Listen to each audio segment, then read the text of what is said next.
Welcome to Chinwag Tuesdays, your passport to a world of language and culture.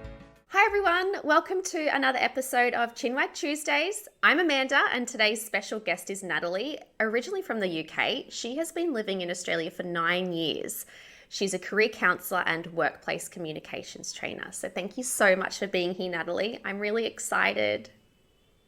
Thank you for having me. I'm happy and very, very eager to have a chat with you, Amanda. How about you tell us a bit about yourself and your journey from teaching English to what you do now, so career counsellor and workplace communications trainer? Okay, so I'll try and keep this nice and short and concise is what I tell my clients, concise communication. So I'm from Scotland originally. I came to Australia about 10 years ago. It might even almost be 11. So Wow. I'm no stranger to the migration journey. I also worked as an English teacher in China, India, and South Korea as well. And then when I moved to Australia, I worked in colleges and universities in Sydney, and I taught general English, IELTS, business English, academic English, and lots of different classes. But I then moved from Sydney to regional Australia, and there's less migration, there's less international students in this area. So I had to pivot, I had to change, my skills. But luckily, I had already done a qualification in training and I'd worked in academic support as well in a college. So I got a job for the government working to help people who got welfare, help get them jobs. So I was a job coach and a job strategist for the government for a while. It was there that I saw a lot of problems with the way that migrants were supported. They weren't really given enough support. They were expected to understand, resumes and all of the websites and interview skills, but they weren't given extra linguistic support because of the language barrier or the culture barrier.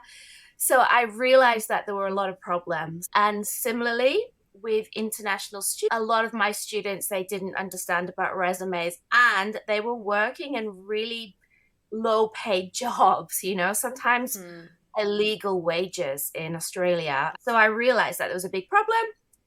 And then I had a baby, went on maternity leave, and decided to, start my own. At the time, it wasn't it was just like tutoring English where I lived. But then over maybe the past 2.5 years, 3 years, it's developed into this.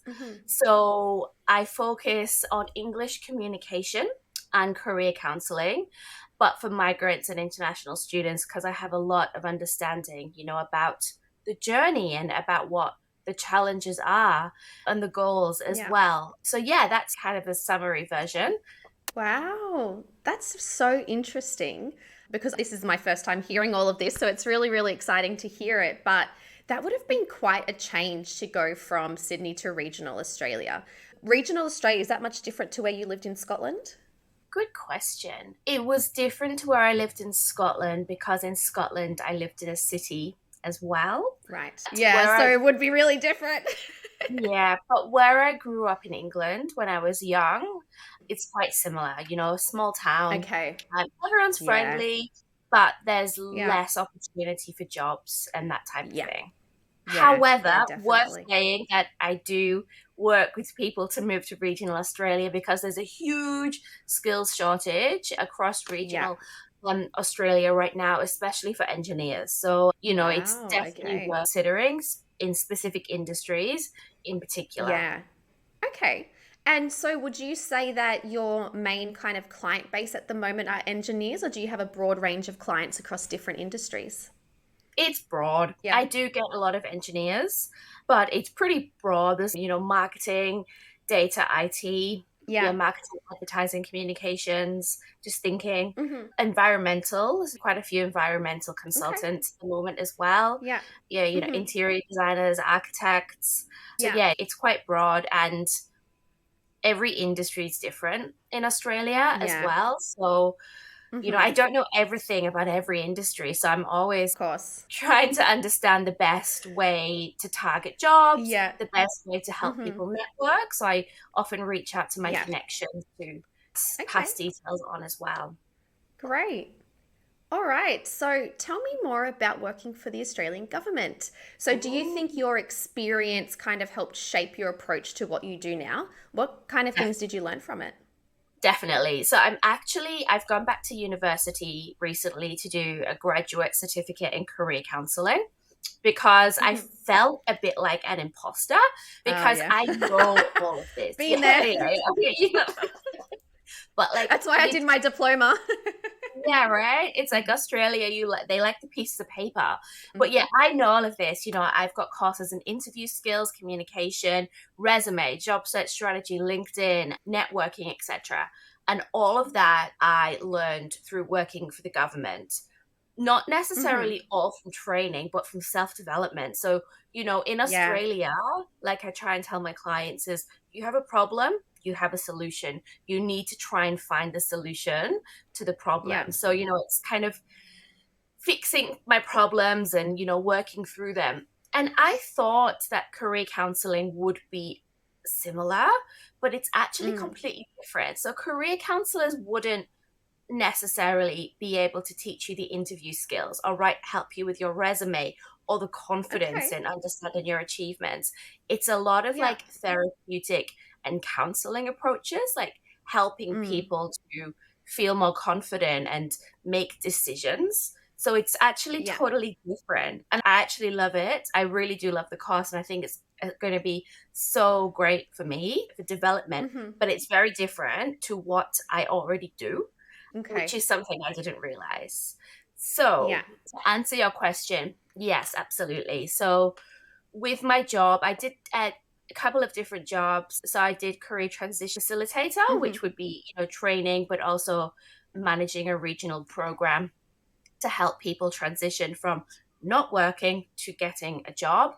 And Mhm. all of that would be the problem solving that I help my clients do now. So the Yeah. strategy, the finding the jobs in the industries, you know, the having the plan B, the building the confidence, as well as Mhm. creating the correct personal branding documents like resume Yeah. and LinkedIn profile. So all of the skills that I use now were very much developed over the 4 or 5 years that I worked for the Oh. government area. Yeah, wow. A little bit off topic, but did you notice a difference working for the government compared to, say, like a private company? Like the schools that you Well, worked for, were they private institutes or were they also government? yeah, so it was very different. So when I worked in private institutes and universities, it was for ELICOS, so the English program for overseas students. And then when I worked for the government, it was job active at the time, so Workforce Australia. So Mm, they're very different objectives and sure. very different business, you know, challenges. Hmm. So it will be very hard to compare the two because Sure. Okay. completely different places of work. Yeah. All right. Well, what are some common challenges that you think international professionals face when trying to rebuild their careers in Australia? I know that, and this is something I try and remind my students too, when they are planning to move, that it is quite hard to try and find experience or to kind of get a job in what you're currently doing. And you might have to sort of look for a job completely out of your field while you're Mm. kind of rebuilding your network and rebuilding yourself. So I'm sure that's just one of the many challenges that people face. Yeah, absolutely. So there's a difference between a survival job. I call it a Hmm. survival job, which would be, as you say, the job Yes. outside of their field, and a I like professional how you job. call it the survival job. Yeah, I really Yeah, like that term because that's what it is. Yeah. yeah, and we all need it. And so, yeah, so whenever someone moves to Australia, you're almost always going to have to do a survival job, particularly if Hmm. you're on a working holiday visa or international student visa as well. And then you build the skills to get your professional job. Couple of the Hmm. challenges that I would say most common across all nationalities and all industries and all locations as well, because it does depend on location sometimes, is that it gets difficult when you move to Australia. Things are Mm. harder than you expected. Yeah. Money is tight. You know, you don't have your community here. There's a lot of visa problems and migration problems, Hmm. and you also want to try and, you know, have a social life. So people tend to work in survival jobs longer than they want. And then what Yes. happens is that they lose confidence. They lose their professional identity. So they stop believing in their skills that they have in their profession from home. And a lot Yeah. of time, people would feel like, wasting their time in Australia. So, one, you're not wasting your time. Two, I would say you need to have a strategy for coming here. Allow Mm-hmm. time for a survival job, but always remember what your goal is if you do want to get a professional job. The other problem or mistake I see is that people forget that you're in a career transition. So I talked about working as a career transition facilitator, and you, people listening, migrants and international students who are trying to rebuild their career in Australia, are transitioning their career from overseas into Australia. So it's not as simple as just like applying for a job on Seek and hoping for the best. Yeah. There's 10 steps to this, and it's there's a lot of strategy and planning and understanding. Mm-hmm. So one of the common mistakes I see is that people would just apply for jobs on Seek or Indeed Mm-hmm. without knowing if their resume is the Australian standard, without Mm-hmm.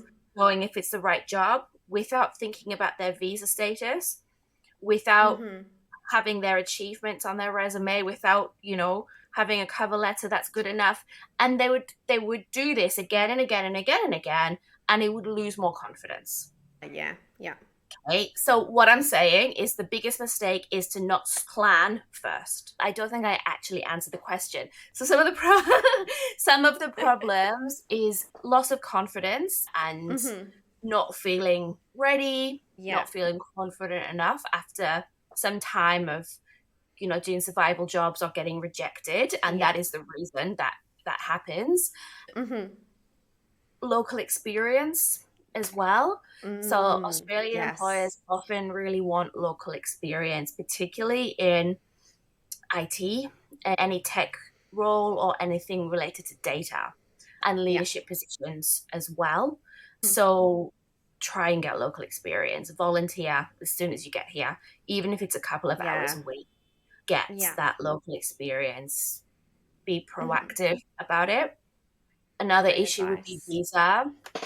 So, Mm-hmm. international students, the reality is they can only work 24 hours a week or for like Mm-hmm. whatever it is now, 40 hours over a fortnight, and then Yeah. working holiday visa have to change jobs every 6 months. Yeah. Unfortunately, employers in Australia, it's I understand it from an employer perspective because I've worked in that space. It costs Mm-hmm. thousands of dollars to hire someone, so they Yeah. need to be honest about their visa. But it is difficult to get the foot in their Yeah. door if they don't have a permanent work right Mm-hmm. visa. And the best way to Yeah. get the experience, and it is possible, is through networking and using LinkedIn. Yeah. Yeah. Perfect. Great advice. I guess that kind of leads perfectly into the next question. What networking and job search strategies do you recommend for international professionals looking to establish themselves in the Australian job market? Okay.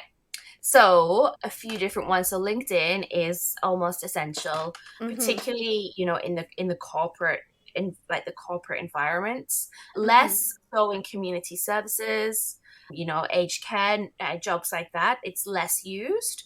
But Mm-hmm. anything like engineering, marketing, architecture, data, tech, IT, it's a really big platform to use in Mm-hmm. Australia.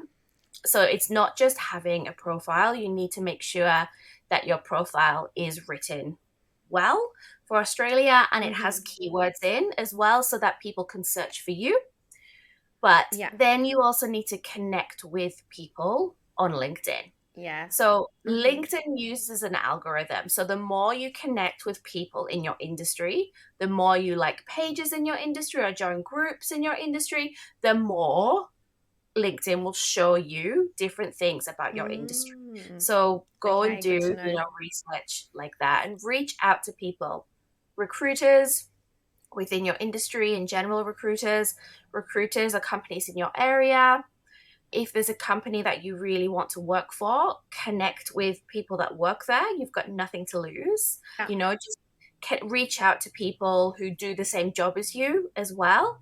So using LinkedIn, really connecting with people through messages and also commenting and liking on posts so that you're more visual, you're more seen. But it's not enough. So in every industry in Australia, there would be like an award, kind of awarding body or an institute or something like that. So go and find out who that is and look on their page for networking events and go to those networking events. Yeah. Meetup has networking events as well that you could go to online or in person. In almost every city, there are different networking events for professionals. So, for example, shout out to Kimberly, who has founded Migrant Women's Professional Network in Adelaide.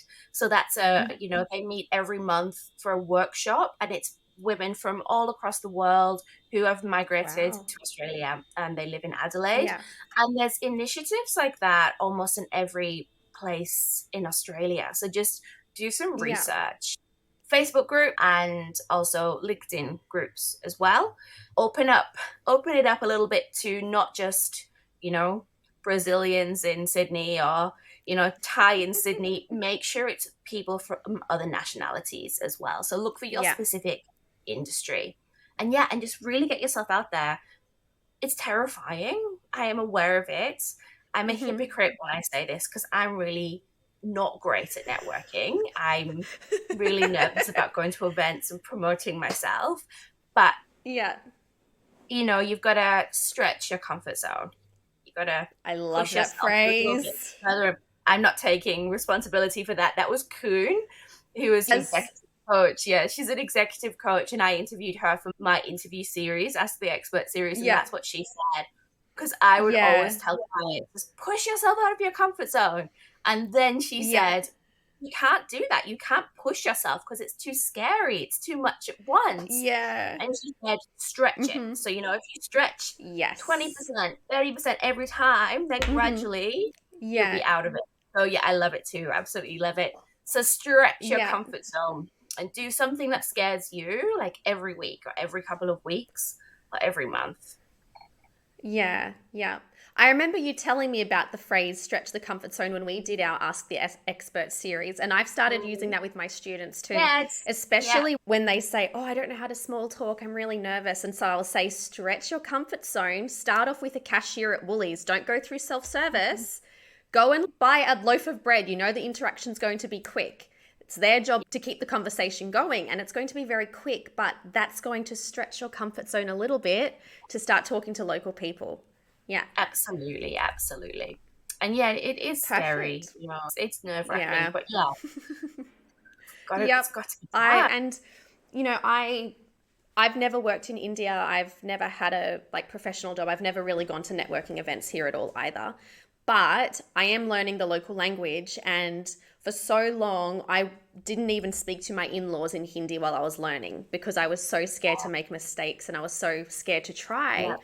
But now I don't really care if I make mistakes, and people can see that I'm trying and see that I'm learning. And I feel like Australia is the same way in that if people can see that you're actively trying to improve your language skills, speak the language, fit in with the culture and the community, people appreciate that more because they can see you trying. Yeah. I mean, that's not to say that obviously racism doesn't exist. It does.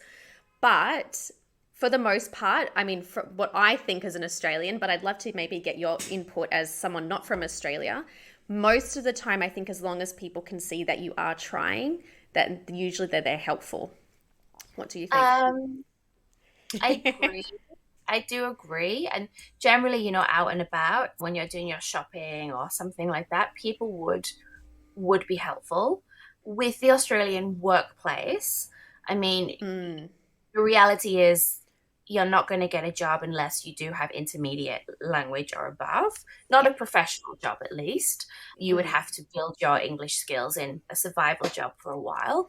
Yeah. And what I say to my communication clients is clarity over perfection.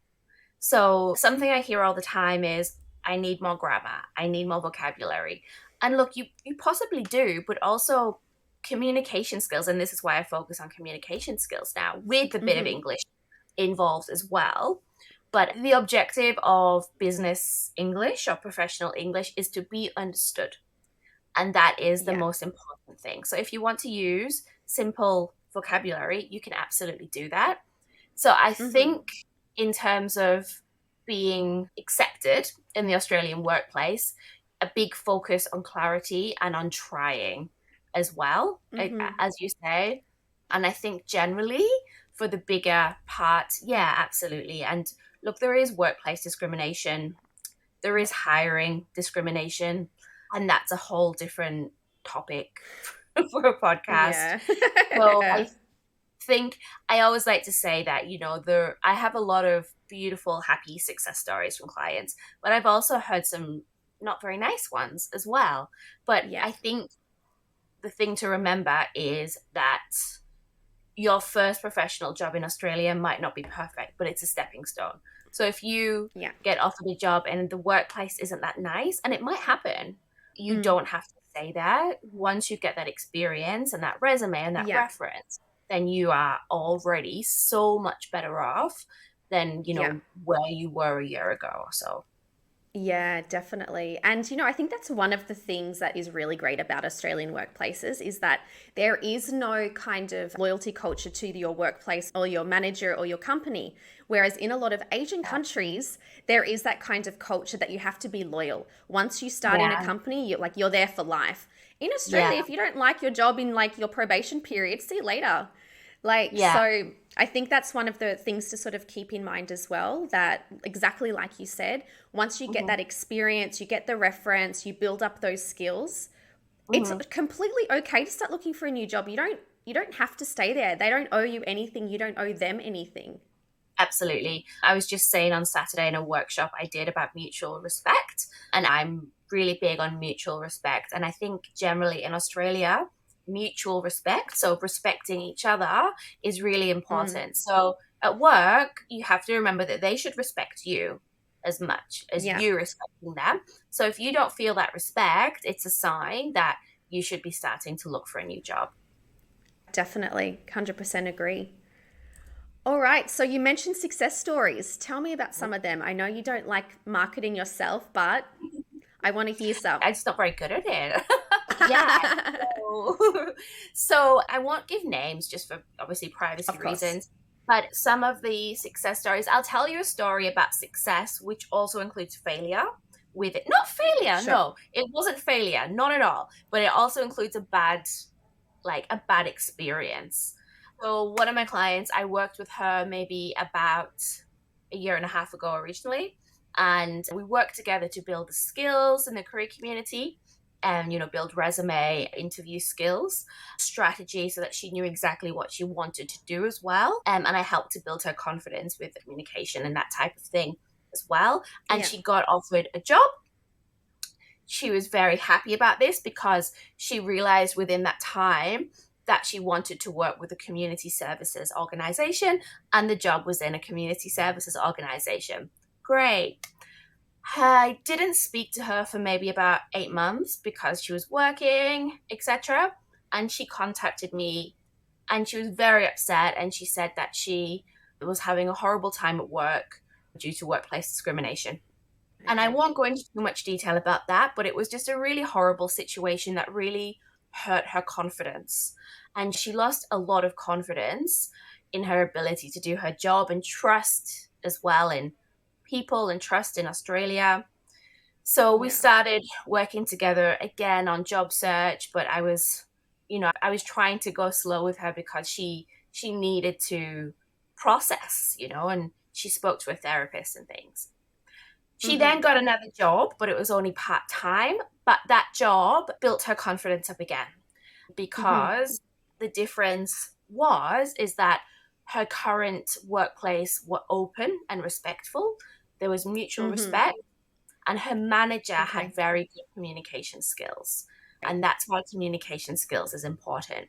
So if she said something that wasn't 100% clear, her manager would say, could you clarify about XYZ. Whereas previously, people just wouldn't ask any questions. So it was just really Huge miscommunications. huge, horrible, horrible team environment. Okay. Then we worked together on an interview, and she hasn't started yet, but she's been offered an incredible opportunity with a huge organization within the community sector in Australia. And Oh, it is honestly one of the best outcomes for her because it seems to really align with her values. She was a bit yeah, nervous because they asked for a reference from her current job, but she right. contacted her manager, and he gave a reference, and that was the bad workplace. He gave a Okay. reference which was good. So I guess I'm Yeah. telling you that story. It is a success story, but it has problems in between, Not without and that's challenges. Yeah, definitely. normal, you know? And so some of the other success stories about recently, a couple of women in environment, they relocated to regional Australia. So one works as an environmental consultant, and she relocated to South Australia in a small little Hmm. little town. I helped her with her interview skills for that one. Her resume was already really good, and she got the job. And she knows what the challenges are going to be because it's like in a mining industry. But Mm-hmm. they're a really good company, very welcoming to her. And then the other one was within kind of agriculture, tree. I'm so sorry, I've forgotten the actual name of her profession, but it's like trees and agriculture and forestry engineer. Forestry engineer. And I worked with her on her resume, but the specific application. And from all of the work that we did in her resume, she was able to do the interview because she already learned so much about her skills. And she was offered that job, and they're helping with relocation costs to Tasmania. So Wow. two very recent, only within the last month, but Yeah. we don't know what that next step is, right? So when we talk Yeah. about success stories, we have to think of the bigger picture, and something Yeah. like the first example I gave is probably a more realistic approach. Yeah. Not to say everyone's going to have workplace discrimination, but there's going to be challenges, and you just need Yes. to learn to overcome them. Yeah. All right. Great advice. Thank you. Now, if anyone wants to get into contact with you, how can they? So my website is jobspeakacademy.com. So you can have a look on my website. It does need to be updated, but you can check it out. I am also on LinkedIn under Natalie Peart, and I have a LinkedIn newsletter every week, which you can sign up for and get updates. And also Instagram, JobSpeak Academy. And I also have quite a lot of free resources that you can come and check out on my website. But yeah, if you want to just send me a direct message on LinkedIn or on Instagram, I would be happy to chat to you. I do offer free 15-minute phone chats where you can learn more about my services and how I can help you with your specific Hmm. challenges. And yeah, happy to do that as well. Perfect. I'll put all of these in the description of the Yeah. YouTube video and on the podcast too. But you know what? I've been learning so much about, the resources you offer, the skills you offer, because I get a lot of questions about like business English, communication English, and things like that. And I have recently just accepted the fact that this is not something I have knowledge and experience, but it's not my forte. Australian English is my forte, right? And so like since, I'm like I need to just focus on what I'm good at. Yeah, So 100%. I have been recommending my students, I show them your Instagram, I show them your LinkedIn, I show them all the free resources you have. I've got a couple of like your reels and posts saved in regards to like the resume, the Yeah, Australian yeah, yeah. resume standards. It's so helpful. So yeah, I keep doing that because you're the expert. Yeah, and that's it. I can And you give know, advice, but you know what? That's your domain. yeah, and you know what? I don't know a lot anything about like pronunciation, Australian pronunciation. So I think it's when you realize kind of what your niche is, what you want to do. That's a good thing because yeah, I Yeah. always send people who want Australian accent and pronunciation to you absolutely as well.